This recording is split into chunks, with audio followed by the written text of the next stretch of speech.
Chers amis, bonsoir. Ma vidéo ce soir portera sur ce qu'il peut y avoir de plus halal dans le monde. Mais le must de chez must, l'Arabie Saoudite.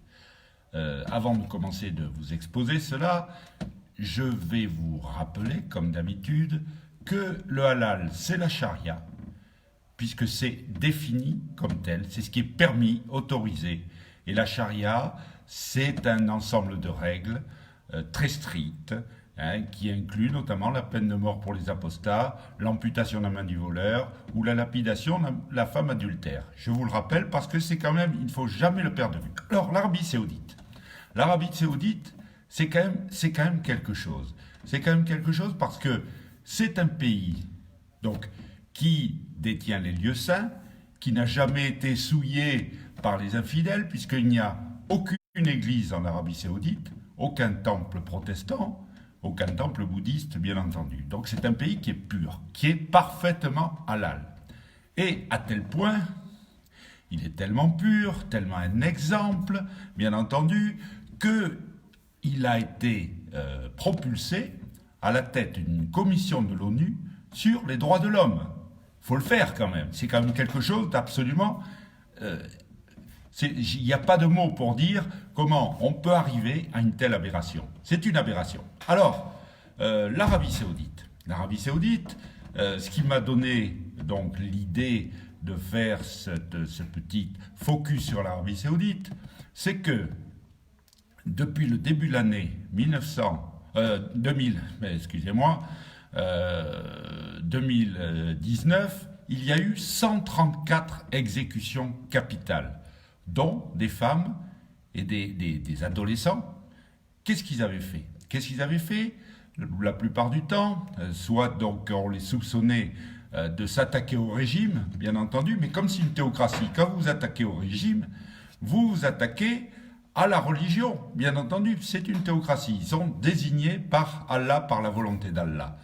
Il y avait des femmes adultères, il y avait donc des gens qui étaient des chiites, puisque vous savez qu'il y a une bisbille entre les chiites et les sunnites, et ce pays, ce merveilleux pays des droits de l'homme, qui est l'Arabie Saoudite, qui applique la charia, qui est donc parfaitement halal, a donc tué 134 personnes dans des conditions après des tortures en plus, des tortures.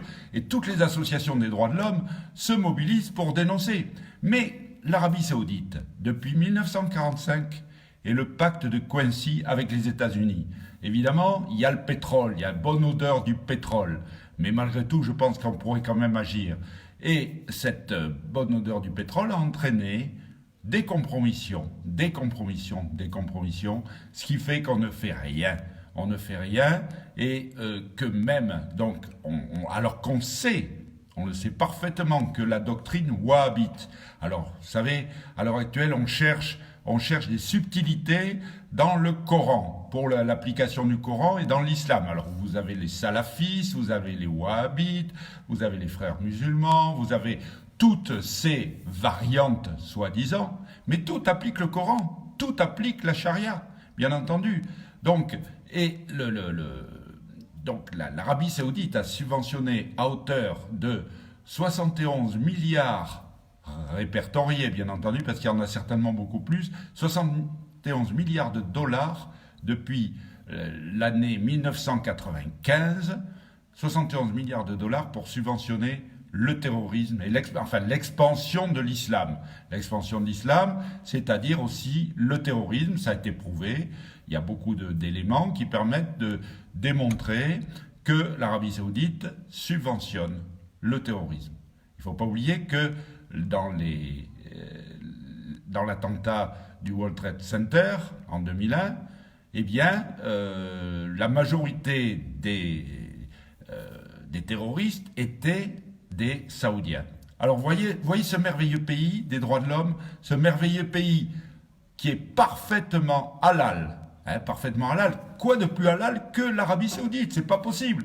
Les lieux saints, voyez, les lieux saints, donc des millions de pèlerins qui viennent pour le Hajj tous les ans, et c'est ce pays qui fait 134 exécutions sommaires avec des simulacres de procès, et c'est ce pays qui est donc parfaitement halal. Le halal, c'est ça. Le halal, quand on fouille un peu, quand on gratte sur le halal, sur la notion de halal, on arrive à ces conséquences. Alors messieurs, mesdames, donc tous ceux qui sont des observateurs de la vie politique, tirez-en les conséquences, tirez-en les conclusions.